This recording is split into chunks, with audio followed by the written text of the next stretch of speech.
¿Qué viste allí? Escapas de la mega cárcel en El Salvador. ¿Qué viste allí? Pues, ¿Quién empieza? Muy bien. Yo. Hey. Wow.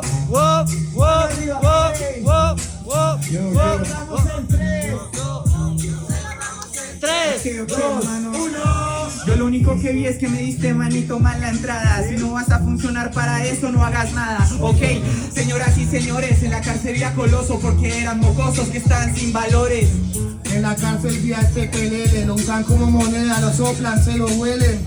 Ese pino le duele, que yo conseguí un libro, o sea, un book L. Qué maricón, yo algo de eso me acordó. Coloso no se baña, les digo la razón. Desde que estuve en la cárcel le tiene miedo al jabón. Claro, yo le tengo miedo al jabón, él no le tiene miedo porque él fue el que lo recogió.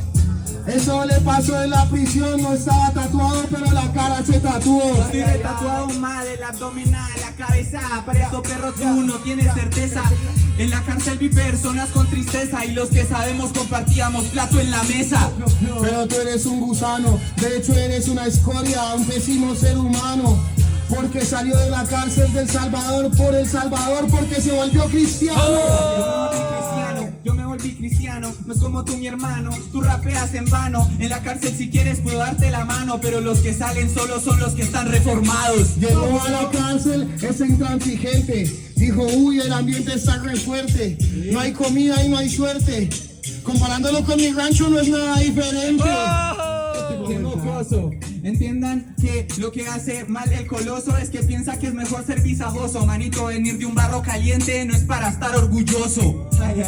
Pero tú solo eres un simio, de hecho tu raciocinio es tibio. La cárcel y tu cama no se diferencian porque las dos son de aluminio. Ey, ¿cómo es el aplauso? ¿Cómo es el aplauso ahí a los participantes?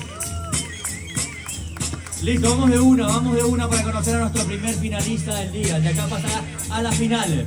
Entonces, jueces, público, el ganador a la cuenta de 3, 2, 1, ¡Coloso!